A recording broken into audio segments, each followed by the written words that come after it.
Segundo turno definido em Belo Horizonte entre um candidato que se diz de direita e outro que se diz de centro. Bruno Engler, do PL, e Fouad Noman estarão na disputa no segundo turno na capital mineira. Mas quais são as estratégias adotadas e apresentadas por eles até agora para este confronto até o próximo dia 26? A gente também vai falar sobre os resultados eleitorais do primeiro turno das eleições municipais, mas sob a ótica de dois nomes importantes, o presidente Lula e o ex-presidente Jair Bolsonaro. Que análise é possível fazer sobre os resultados eleitorais dos partidos dele e o que é possível projetar para o futuro político de ambos? É o que a gente trata agora no 3 sobre os 3. Os principais fatos sobre os três poderes da República. 3 sobre os 3.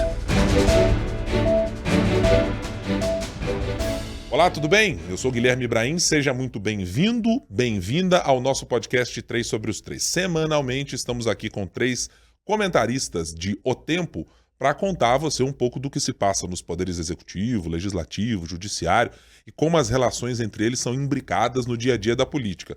Portanto, você que já nos segue, por gentileza, espalhe aí a palavra para outros. A gente está no youtube.com/O Tempo, você pode nos encontrar também sempre lá no nosso portal tempo.com.br.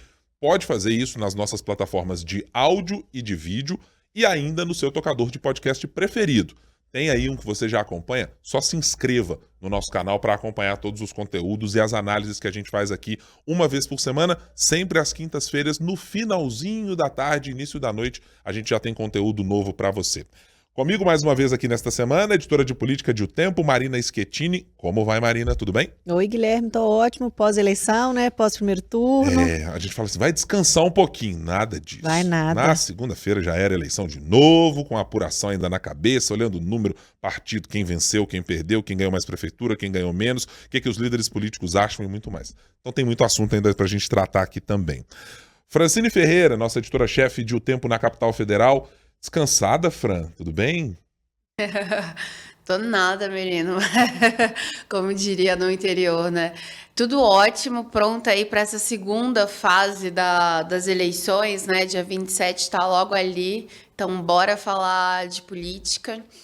E um prazer estar falando com você, com a Marina, né? Sempre. Não cumprimentei antes. Claro, Fran. Sempre bom tê-la conosco e tá todo mundo aqui no modo eleições ainda ativado, porque temos aí mais algumas semanas de pleitos país afora.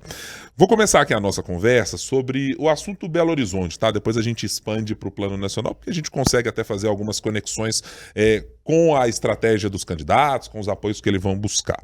Então, o primeiro cenário colocado teremos Bruno Engler saindo na largada do primeiro para o segundo turno com um percentual de votos maior do que o prefeito Fouad Noman, que concorre à reeleição pelo PSD. E eu fiz aqui uma continha básica, simplesmente para olhar qual é o percentual de votos que está colocado, quer dizer, o número bruto.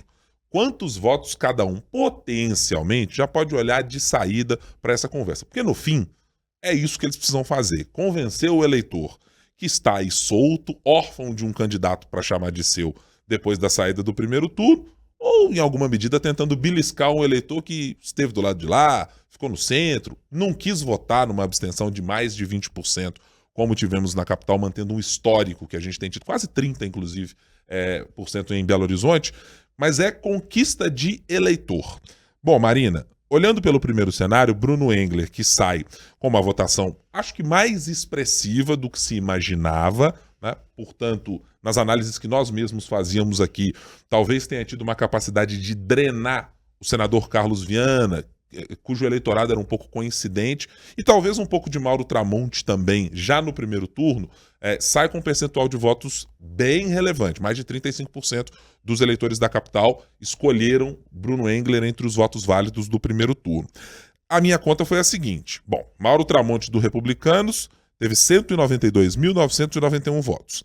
Gabriel Azevedo, do MDB, o Centro Radical, teve 133.728. Juntos, são 326 mil votos. É muito próximo da votação que o próprio Bruno teve no primeiro turno. Primeira pergunta, Marina, é esse aqui o limite de apoios e de capacidade de tirar eleitores que Bruno Engler tem e cuja mirada ele deve ter para o segundo turno? Ô, Guilherme, eu acho que a mirada do Engler tem que ser nesses 2 votos mesmo, né? Os votos do Gabriel, eu estava lendo aqui, porque eu também fui fazendo as mesmas continhas. Se a gente juntar Duda e Rogério, dá 155 mil votos, né? Isso. Que é um voto que naturalmente já deve ir aí pro Fuad, né? Mas é isso, acho que o Engler tem que focar nesses 2. Eu acho que dependendo do posicionamento do Gabriel, já vai dar uma definida nessa eleição. E o Gabriel é um candidato, né, muito interessante, porque além dele ter crescido muito durante a campanha, né, ele ter feito uma boa campanha, né, participou muito bem dos debates, foi propositivo. O apoio dele fica ali entre um candidato que ele contestou, inclusive a inteligência dele, né? Ele chegou a dizer que o Bruno Engler não passou, nunca estudou no colégio militar porque ele não passaria na prova. Falou que ele baba, né? Então foi mais ou menos nesse nível aí. E o Fuad é um candidato que ele tem um histórico de ter um relacionamento muito difícil, né? É um pouco mais no campo de 10, então se a gente pensar na figura, na pessoa do Gabriel, faria até mais sentido ele se alinhar ao Fuad do que ao Engler. Mas eu acho que essa eleição tem 2 coisas, esse segundo turno agora. Para onde que o Gabriel vai? Os votos do Tramonte, eu acho que muito já foram um pouco para o Engler, porque ele foi crescendo à medida que o Tramonte foi desidratando. Então, mas eu acho que ainda tem muito voto ali para onde que ele vai, e muito vai depender de como que o Fuad vai se colocar. E ele já deu uma amostra, né, na entrevista que ele deu aqui na FM O Tempo para você e para a Thalita, ele se esforçou muito para dizer que ele vai ser de centro. Porque é esse voto, é o voto de centro que vai definir essa eleição aqui em Belo Horizonte. Ele tentou demais dizer, olha, eu continuo como eu sempre fui, eu não sou candidato de padrinho, eu não tenho padrinho nenhum. Então, né, se ele seguir nessa toada e mantiver, se ele conseguir manter o apoio do PT, o apoio da esquerda, como um voto útil contra o avanço da extrema-direita em Belo Horizonte, eu acho que a chance dele ter sucesso é maior. Agora, se ele coloca a estrela vermelha no peito, me mete lá um boné do MST, fica muito mais difícil essa busca. Ou um suspensório vermelho no peito, como fez. Eu acho que o suspensório vermelho ainda não é todo mundo que consegue entender ali aquela mensagem. Tinha que usar um pouquinho de semiótica naquela mensagem, né? Tinha. E é mais pra gente mesmo que está acompanhando tudo, que está de olho, né? Até no jeito que ele vai piscar, a gente já está prestando atenção. Mas eu acho que para o eleitor, de modo geral, um eleitor de uma capital que é cada vez mais de direita, né?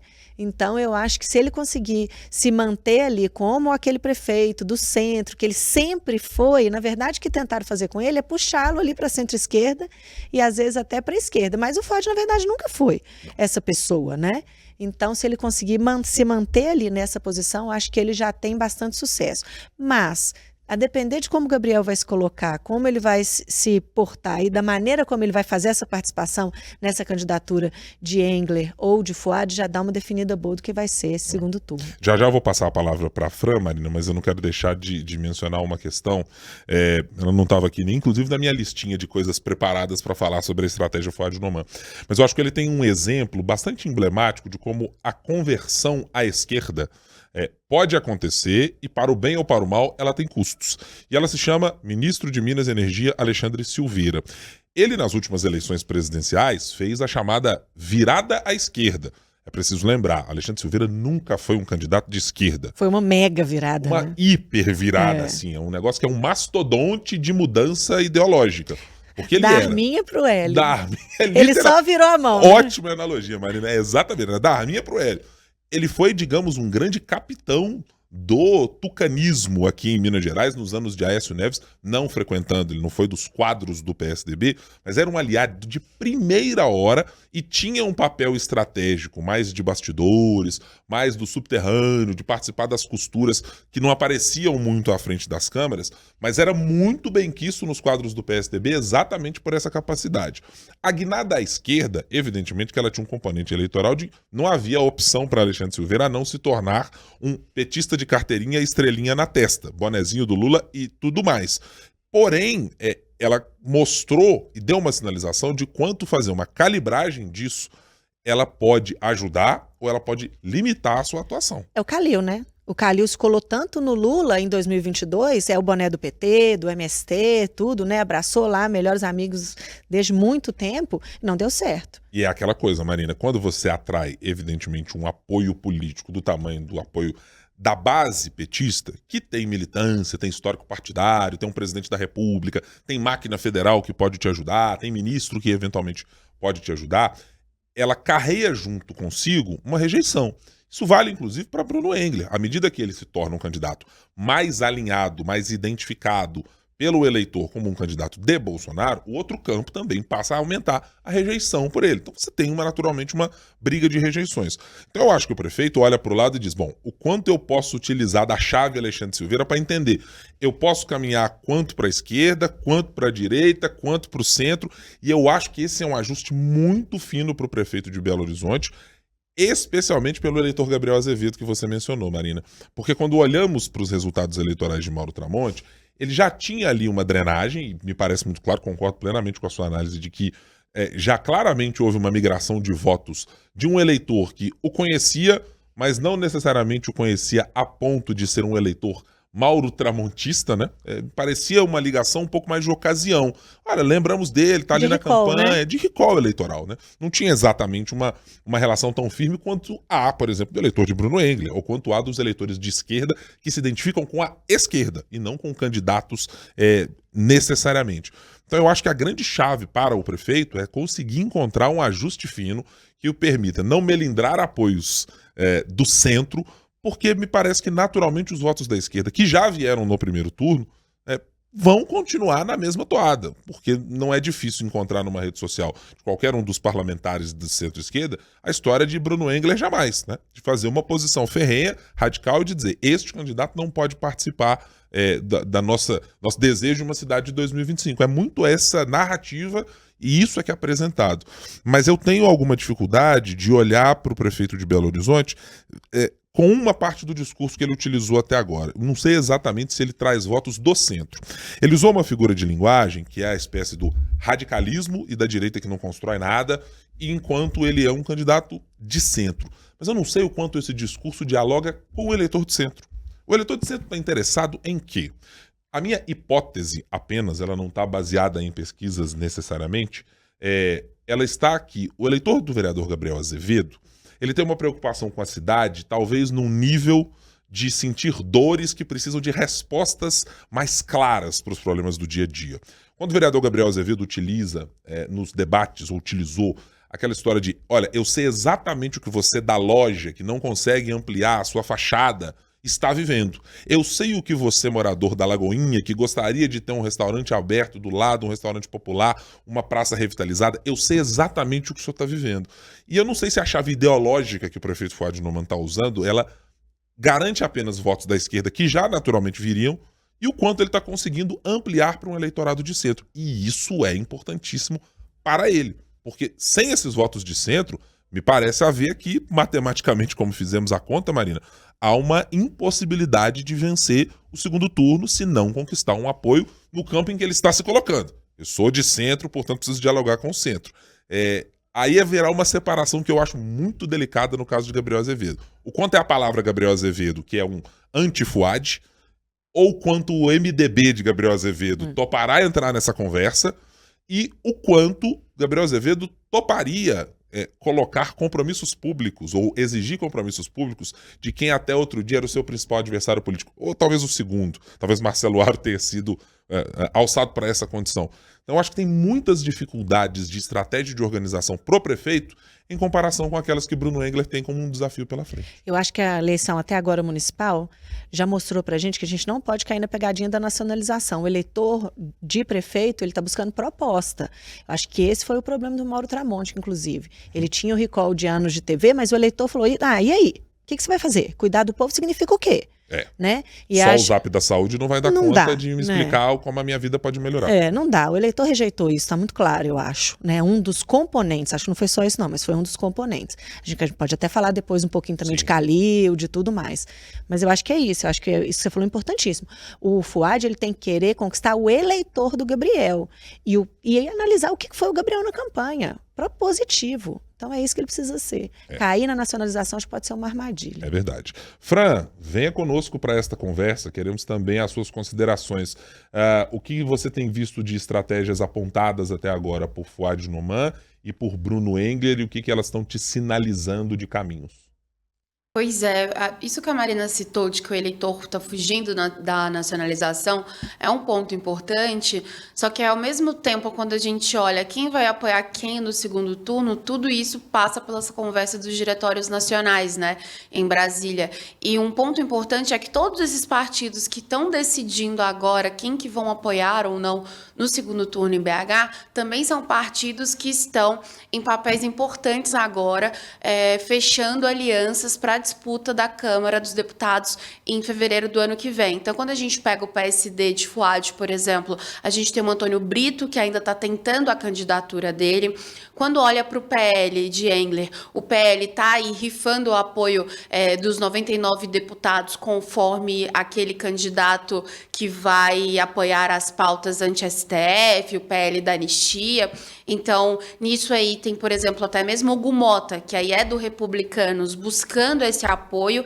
Ao mesmo tempo também o Hugo Mota do Republicanos está buscando esse apoio do MDB, que teria aí Isnaldo Bulhões como candidato, mas que no fim deve se juntar com algum candidato. Então é interessante a gente também analisar isso, que esse apoio formal do partido, ele também vai depender muito do que passa aqui, muito do que vai ser essas composições aqui na Câmara dos Deputados, né? Então, quando a gente olha o MDB, por exemplo, a grande chance, por exemplo, dele apoiar, querer ir junto com o Antônio Brito, do PSD, que é o que o PSD está querendo, justamente para fazer esse contraponto e para tentar manter esse respiro junto a Hugo Mota.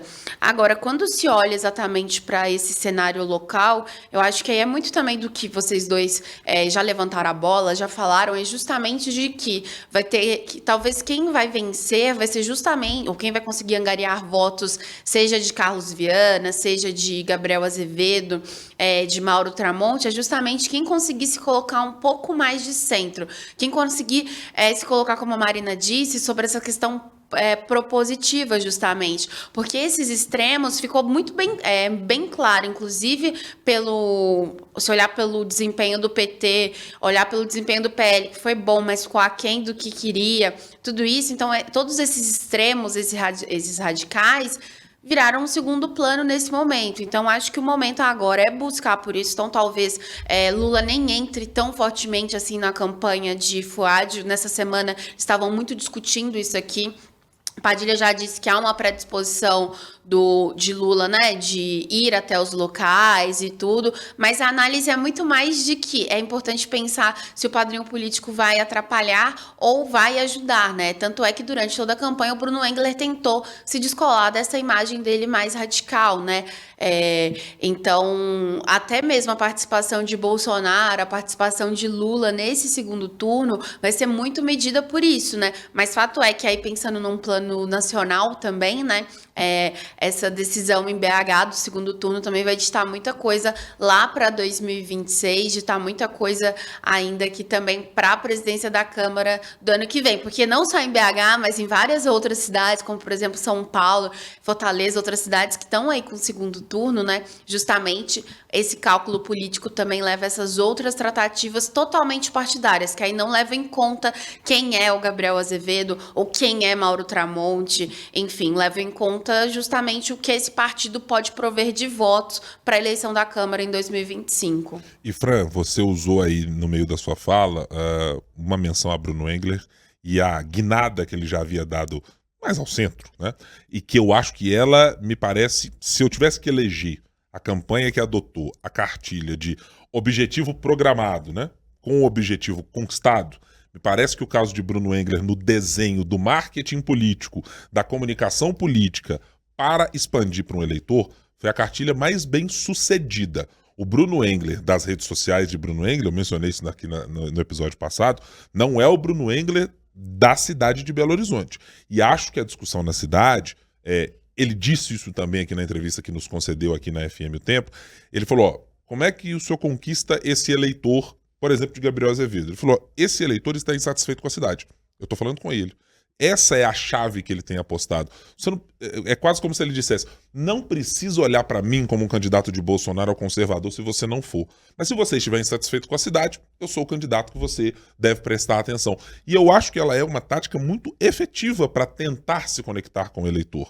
E isso apesar dos resultados eleitorais terem mostrado que os incumbentes, ou seja, quem já é prefeito, está conseguindo um alto índice de, se não reeleição, pelo menos no segundo turno, indo para a disputa, mesmo que esteja em desvantagem numérica, né, nas votações, mas tivemos nessa última eleição municipal, até agora no primeiro turno, uma retomada da força da máquina pública, como não tivemos na eleição municipal passada, e que deixa esses candidatos em competição. Mas é sempre isso, é sempre uma disputa entre estar no governo e dizer para as pessoas o que eu estou fazendo e já fiz até agora, o caso de Fouad, eu posso melhorar, e quem está do lado de fora dizer, está insatisfeito? Venha comigo.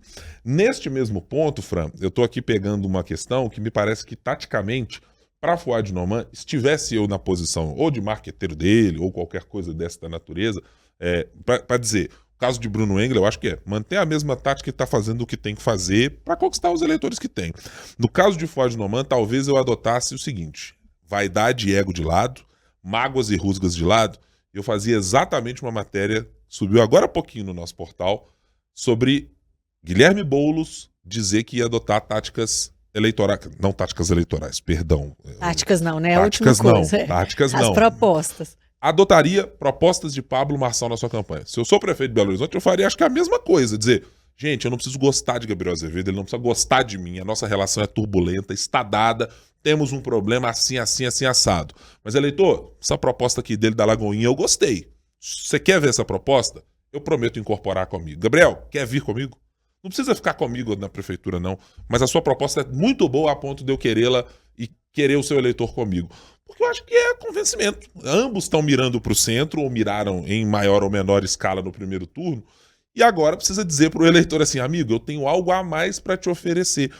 E me parece que o prefeito até agora está ainda fazendo um recall do eleitorado de esquerda. Mas em algum momento vai ter que fazer algum movimento que diga, centro, oi, estou aqui.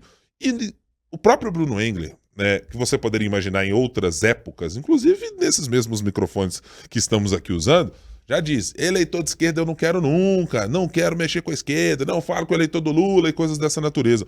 Também na resposta que deu na nossa entrevista aqui, disse, olha só, tô rejeitando eleitor nenhum não. Tá insatisfeito?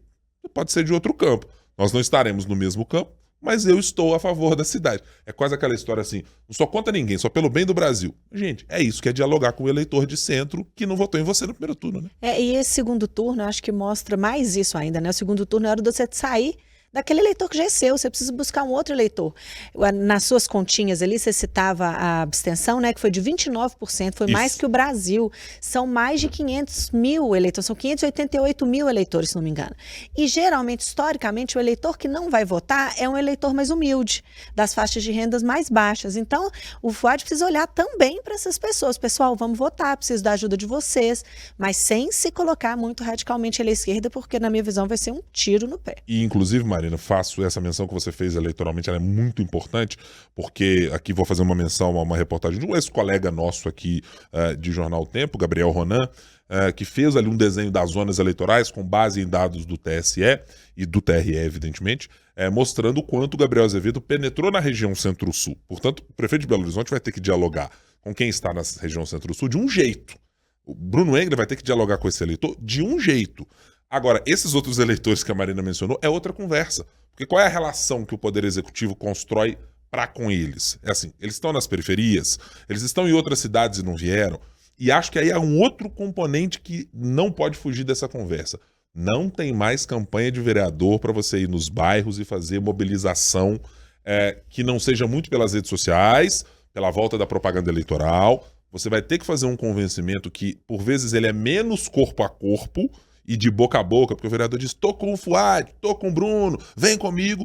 E parte desse eleitor já se desmobilizou. Ó, elegi meu vereador, votei em outro candidato. Gente, essa conversa de eleição para mim já tá meio que encerrada. Vou lá no domingo ver o que nós vamos fazer, vou votar e tudo certo. Mas não tem o mesmo grau de mobilização para defender um candidato, defender uma pauta. Então você precisa ser muito convencido de que vale a pena sair da sua casa, tendo votado em outro candidato, ou não tendo votado, por exemplo, no caso das abstenções e dos votos nulos e brancos, e dizer, agora eu quero fazer uma escolha porque eu acho importante para a minha cidade.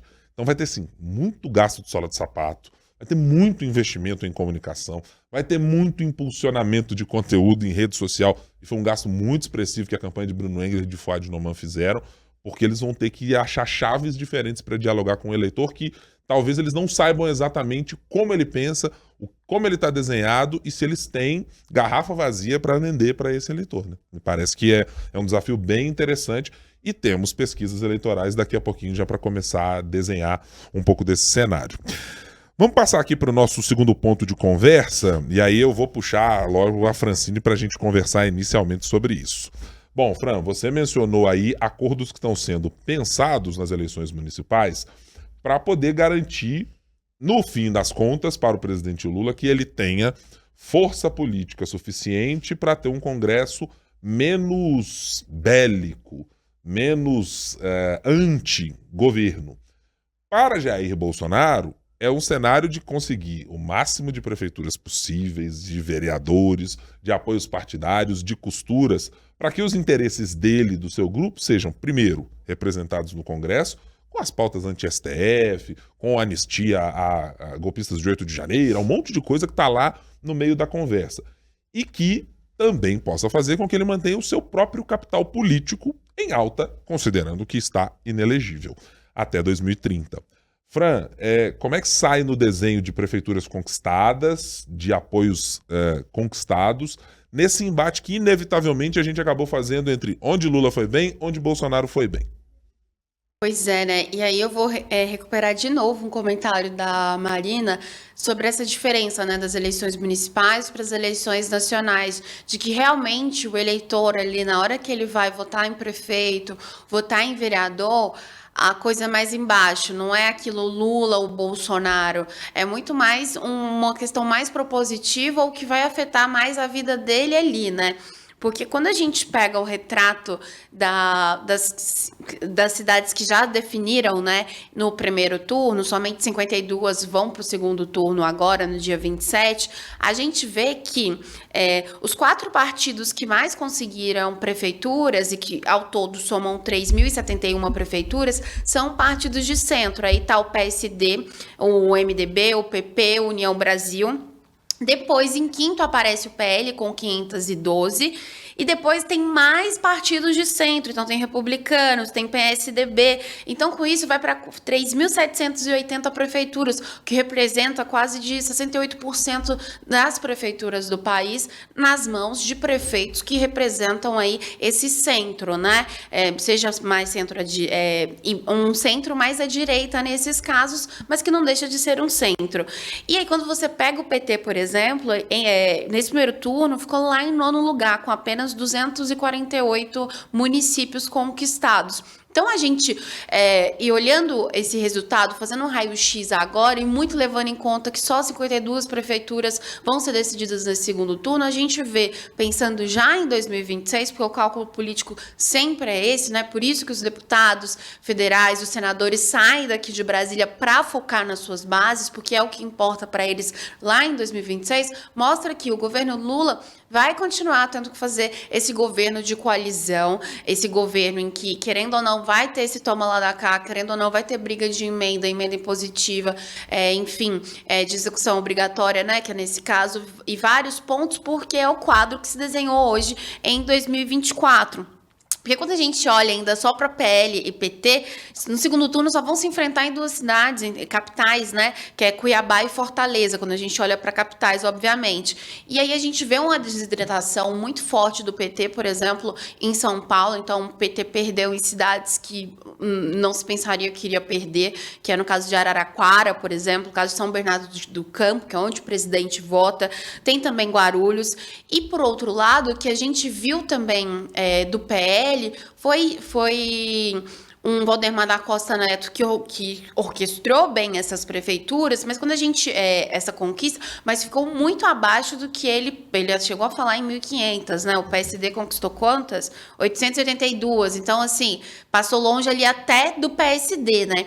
Então, o que a gente vê também, quando olha para isso, é como essas lideranças políticas, aí pensando em Lula e Bolsonaro, durante esse primeiro turno, eles fizeram o que eles quiseram, né? Então, assim, uma das queixas, inclusive internas do PL, é que essa decisão de Moraes, que evita, né, o contato entre Valdemar e Bolsonaro, por exemplo, até atrapalhou os planos do PL, porque sem Valdemar e Bolsonaro conversando, eles falam que somente o Valdemar conseguiria convencer Bolsonaro a ir em algumas cidades para participar de palanques e tudo mais. Então, o que a gente viu foi 2 líderes políticos que também entendem que a rejeição aos seus candidatos, a candidatos que vão apoiar, também entra nesse cálculo. Mas, assim, esse resultado... Aí, voltando um pouquinho do que eu tinha falado, ele mira totalmente um 2026, mira também a presidência da Câmara de 2025, porque o que a gente vê é um centrão forte, um centrão que está mais guinado também à direita, então isso, inclusive, é uma das preocupações do PT, e o PT com risco de, inclusive, perder aí, Lula, né, perder tanto...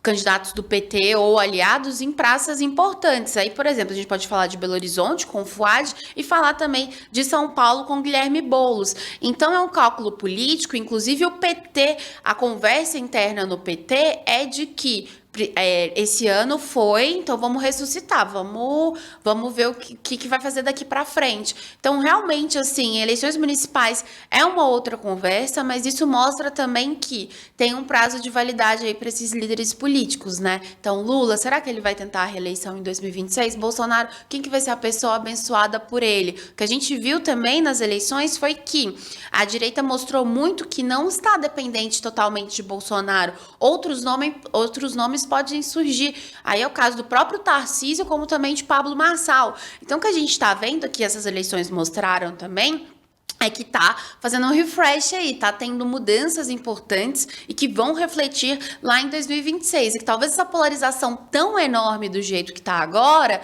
não sei, tô dando um palpite, né? Mas talvez daqui 2 anos essa não seja talvez o que vai ser o principal, sabe? Esse voto útil ou coisa do tipo. Enfim, mas o que mostra que o primeiro turno mostrou é que o Centrão vem com tudo, e tanto é que ontem também já deu recados para o STF. Então, o que a gente vai ver nesse segundo semestre aqui, inclusive no Congresso, são vários recados, tanto ao governo, tanto ao Supremo também, porque a força foi reativada, confirmada, melhor dizendo, né? Acho que os resultados do PT e do PL, e primeiro que eu faço uma consideração, que eu acho que nem todos os resultados que a gente atribuir nas disputas desses partidos podem ser atribuídas diretamente a Lula ou a Bolsonaro. Porque tem cidades que, por mais que seja um candidato do PT, a participação do presidente ou ela foi nula, ou ela foi tão marginal, que você dizer assim, pô, é uma derrota do Lula efetivamente, ou do Bolsonaro naquele município, ele não reflete exatamente o empenho partidário dele ter entrado numa campanha, subido em palanque, feito coisas assim. Mas assim, para efeito cognitivo de desenharmos alianças políticas e o tamanho das legendas, eu concordo sim que a gente vai colocar essa chave. Mas eu acho que tem alguns recados dados, e a Fran mencionou uma parte deles no caso da direita. Eu acho que, inicialmente, Tarcísio de Freitas mostra um pouco como arranjo político e o tamanho do grande blocão partidário criado em torno de Ricardo Nunes, um prefeito fraco, mal avaliado, desconhecido do eleitor da maior cidade do país, e levado à disputa no segundo turno frente a um candidato muito potente que surgiu como um super outsider, mostra sim que fazer arranjo político é melhor, uma característica importante para a direita que Jair Bolsonaro não sabe fazer. Sempre importante lembrar, nunca foi o parlamentar capaz de criar o próprio partido ou de conseguir amplas alianças costuradas por ele. Quem costurou isso foi Valdemar da Costa Neto, foram outros operadores políticos pela força de votos de Bolsonaro, não pela atuação política dele como um grande organizador. E esse também fracionamento que a Fran mencionou da direita, acho muito relevante, porque ele dá uma sinalização de que, assim, o que falávamos, e vou dar um crédito aqui ao senador Carlos Viana, derrotado no primeiro turno aqui nas eleições, de falar, olha, é preciso pensar um pós-bolsonarismo porque há coisas para além da figura pública e dos movimentos de Bolsonaro.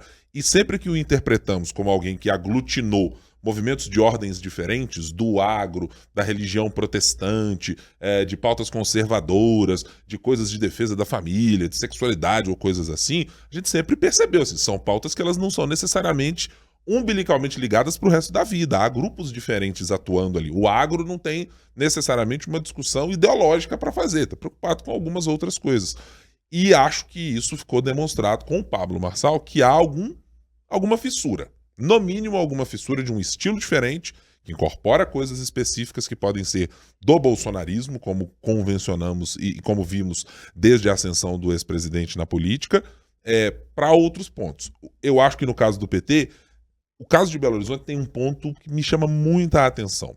O PT conseguiu fazer uma bancada nas últimas eleições presidenciais de muitos parlamentares mais velhos. Aqueles parlamentares já experimentados. Então você olha para a bancada de Minas, está lá Rogério Correia, Odair Cunha, Reginaldo Lopes, e outros que são, digamos, de uma velha guarda. Os prefeitos reeleitas nessa eleição são de uma velha guarda. Mas Belo Horizonte tem um nome que indica que o PT não parece ter feito um movimento dessa natureza, parece muito mais um empenho individual de ter uma figura como Pedro Rousseff eleito como vereador com a votação expressiva que teve. Ele me parece ser um indicativo de oxigenação para um partido que está apanhando nas capitais com dificuldades, mesmo tendo uma figura do tamanho do presidente Lula, mas que tem alguém que está mais antenado com redes sociais, que está mais pronto para um embate direto com o campo conservador, com os bolsonaristas, com esses parlamentares mais novos, né? Eu estou falando aqui do vereador mais votado da história de Belo Horizonte. Me parece muito claro que esses dois vão ter um confronto direto. Mas antes dessa eleição, o PT parecia ser um partido que não estava pronto para fazer um embate com uma paridade de armas. E acho que o recado pode estar dado exatamente nessas bases. Porque o PL é o partido que mais conquistou vereadores país afora. Sabe por quê? Porque utilizou um ativo criado aqui em Belo Horizonte, chamado Nicolas Ferreira, que entende que tem que fazer trabalho de base, tem que fazer formação, tem que ir nos espaços de disputa de conselho tutelar até presidência da República. E assim você vai construindo. Então me parece que a derrota do PT, por mais que os números sejam de pouco mais de 70 prefeituras conquistadas a mais em relação à última eleição, ela é uma derrota, primeiro, simbólica, no sentido de que conquistar mais prefeituras, tendo um presidente da República bem avaliado, e não disputar em grandes capitais, não ter um avanço de competitividade nesses lugares, me parece sim uma derrota para um partido com o tamanho do PT. Então acho que pode ser colocado ali um pouco nessa conta. E o PT tem esse indicativo de, assim, os velhos quadros, os quadros mais antigos, têm resiliências a alguns locais. Marília Campos, Margarida Salomão, mas vai olhar para São Paulo. Quem é o novo nome que o PT consegue colocar? Ah, ele é alguém do PSOL. Então tem alguma dificuldade muito evidente do partido se reposicionar. Enquanto a esquerda parece estar assim, faixas de pista quádruplas, tá com uma carreta a 200 por hora e não tem quem pare. Não tem bloqueio de polícia, não tem bloqueio de cobrança de pedágio. Eles estão em pleno movimento em direção a conquistar mais espaços de poder. E tem conseguido fazer isso com muito êxito nas eleições. A direita, né? A direita. Você falou a esquerda, mas a direita. Não, esqueça. Estou falando da direita. Estou falando desse grande potencial que está muito colocado ali no PL, talvez um pedacinho do Republicanos que tem esse mesmo perfil. Mas é assim, trem desgovernado e trem bala que está apontando para isso, enquanto o PT está andando mais ou menos assim, como aqueles caminhõezinhos de minério, estão transportando devagarzinho pelas estradas, etc., pelas rodovias, e não estão com muito vigor para isso, não. O PT precisa entender, né, que o eleitorado que ele falava lá na década de 80 não é mais o que ele vai falar agora, né? A classe média está comendo, a classe média está preocupada em melhorar, por isso que o discurso do Pablo Marçal faz tanto sucesso do empreendedorismo, né? O Boulos está focando muito nisso, né? Uma das ideias dele, que ele vai pegar lá do Pablo Marçal para colocar na campanha dele, tem a ver lá com a escola, com as quadras, né? Expressão que ele usa, mas tipo ginásios poliesportivos, né? E também o empreendedorismo. Espero que o PT entenda que ele precisa falar para esse eleitor agora. Não é mais para o eleitor do chão de fábrica só. Existe uma outra classe média, existe um outro perfil de classe C que o PT precisa correr atrás desse prejuízo e tentar conquistar. Mas se a gente for falar de eleições Brasil afora, né? Isso que a Fran falou é muito interessante. Se a gente for pensar Brasil afora, o sucesso que o centro fez chama muita atenção, né? Apesar de que PL não conseguiu as 1.500 prefeituras, um pouco mais que era um número meio doido também, né? Assim, jogando pra cima, né? Joga pro alto a previsão. Mas cresceu 50%, Republicanos cresceu ali perto dos 200%, é um crescimento, como você falou mesmo, aí tratorando tudo, passando por cima de tudo, é um crescimento muito significativo. Mas por que o centro consegue ser tão bem sucedido, né? Um exercício ali que PT e PL também precisam fazer, falar para todo mundo. Tem uma questão de estratégia, né? A gente vê o PSD, por exemplo, que é o que tem mais prefeitura. É um trabalho de formiguinha, é de planejamento, que vai desde filiar prefeito que foi eleito por outro partido, Pro dele, pro PSD, que são prefeitos bem avaliados, que aí é mais fácil conseguir a reeleição. Mostrou aí a força das emendas, essa eleição mostra muito a força das emendas, né? Então é um ciclo. Eu passo muita emenda pro prefeito, o prefeito é muito bem avaliado, ele é reeleito, 2 anos depois ele me ajuda a fazer uma bancada muito forte de deputado, que é aí que eu vou ter tempo de TV para ajudar tudo quanto é eleição executiva. Fundo partidário. Então é aí que eu vou conseguir manter aquele ciclo rodando, né, para eu me manter no poder. Então tem isso e tem também, só uma parênteses aqui, uma maleabilidade que é típica ali desses partidos de centro, sim, né? Sim. A gente vê no interior afora aí, PSD fazendo alianças que só Deus que acredita que aquilo era possível antes daquilo acontecer, né? A gente vê PSD com PT, PSD com PL, não precisa nem ser tão radical, olha só, o PSD aqui em Minas está com o governo Zema. Em São Paulo está com Tarcísio. O governo federal está com o presidente Lula. Então, mais maleável que isso, impossível. Não. Então, é mais fácil crescer mesmo. Então, tem que dizer isso, né? Mas tem muito de estratégia também. E se você consegue fazer essa bancada forte aí, você tem poder para negociar ministério, você tem poder para negociar a sucessão na Câmara, você tem poder para participar da agenda do governo, você ajuda a ditar ali. E eu acho que o Lula viu isso muito também. Quando ele escolhe por não participar, ficou muito claro aqui em Belo Horizonte, quando ele fez isso, não quis interferir na eleição para não criar uma rusga ali com o PSD. É uma estratégia dele. Ele faz isso também, de se retira e deixa os aliados participarem com mais força, com mais protagonismo, pensando muito nele. Se a gente for pensar em Minas, o PSD fez 114 prefeituras. É muita prefeitura. Muita. Né? É que vai ajudar. Se a gente for pensar em 2026 também, esses prefeitos no interior vão ajudar. É bom estar com esse grupo, porque eles vão ajudar a eleger mais prefeitos, eles vão trazer mais apoio para o próprio partido. Por que o Lula aposta no Rodrigo Pacheco, né? No Pacheco do partido do Kassab? Pela maleabilidade. Muito por isso, né?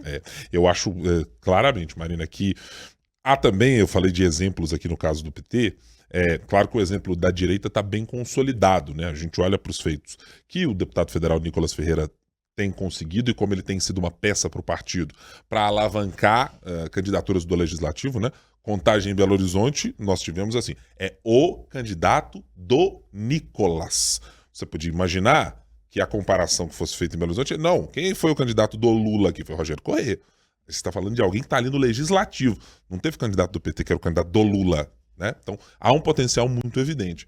E o caso do PT, para usar um exemplo de Minas Gerais, assim, a prefeita Marília Campos, cujo arco de alianças muito mais se assemelha a um PSD do que a um PT, também dá algumas mostras. Mesmo com um desempenho muito melhor do deputado Cabo Júnior Amaral em Contagem, conquistando um percentual de votos muito relevante, ela vence no primeiro turno, mas é assim, do dia seguinte, não, gente, calma lá, tô conversando com os eleitores que não votaram em mim, vem cá, deixa eu abraçá-los aqui.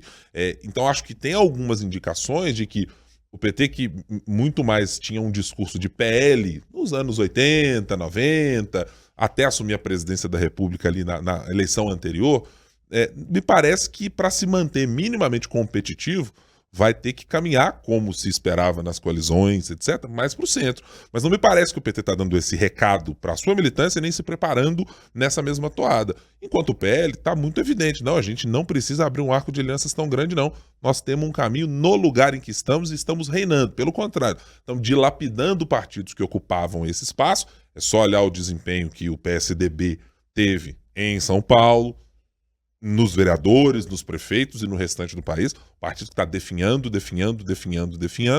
e é muito claro que ele parece que vai reinar sozinho ali, mas não vai reinar sozinho sem contar com o apoio do centro, com o PSD, com um pedaço do Republicanos, com outros partidos como União Brasil, que transita, tem gente que topa um lulismo assim, envergonhado, etc., mas estão ali possíveis de serem convencidos. Então, eu acho que o resultado final dessa eleição indicou que, como falamos em todas as eleições, não, sempre tem uma terceira via. A terceira via é a governabilidade. Então, no fim das contas, todo mundo que anda para este caminho está buscando ter mais espaço para seguir a sua vida quando está no executivo, quando vai ter uma campanha. Mas não é todo mundo que está usando as armas bem azeitadinhas para fazer isso, não. E o PT não tem dado nenhuma mostra, nem o presidente Lula, de que sabe exatamente o caminho a ser adotado. acho que até fazendo justiça. O próprio Lula já disse há algum tempo de que o PT precisava voltar a dialogar nas bases ou algumas coisas assim. Mas não parece ter a tática delineada para isso acontecer. Não sabe como fazer. O Lula parece que o Lula é mais centro do que o PT, né? O Lula ele assim, tem esse descolamento de posições, mas ele não pode agir individualmente, né? Ele precisa levar o partido dele junto, assim, é mais uma posição individual dele, de quem conhece o sistema, já está no 3º mandato, sabe o que funciona, menos do partido. Então, precisa andar junto com o partido se quiser ter algum futuro, né? Precisa trazer o partido mais para fora desse radicalismo. Certamente, Marina. Vamos aqui caminhar para o final da nossa conversa desta semana, e aí eu vou começar pela capital federal para pedir a Fran, que agora o Congresso voltou, né, Fran? E assim, super tranquilo. Só votou uma historinha aí de mexer nos poderes do Supremo Tribunal Federal, mas assim, coisa light, nem para dar um respirinho depois da eleição. Qual é a sua aposta para a próxima semana, Fran? Tá no Congresso Nacional, tá fora dele, onde está? Pois é, os ecos aí entre o Congresso e o Supremo, porque ontem a CCJ, né, aprovou projetos que limitam os poderes dos ministros do STF, 4 propostas, e hoje também, quando a gente está gravando esse programa, o ministro do Supremo, Flávio Dino, vai estar se reunindo, inclusive agora, com técnicos do governo federal, da Câmara e do Senado, para chegar no meio termo sobre as emendas parlamentares, o pagamento delas. Então, digamos que ontem a reação da CCJ, hoje o que vai vir dessa reunião vai continuar reverberando aí, por mais que votação mesmo, definição, pelo que tudo indica, só após o 2º turno das eleições. Mas nunca se sabe, né? Ontem ninguém esperava que ia passar o trator e o trator foi passado lá na CCJ. Nossa senhora, e como foi passado do ponto de vista da base de governo e como foi exitoso para a oposição. Mas passou o carro com maestria ontem na Comissão de Constituição e Justiça. Marina, sua aposta. Eu vou para o começo da propaganda eleitoral gratuita.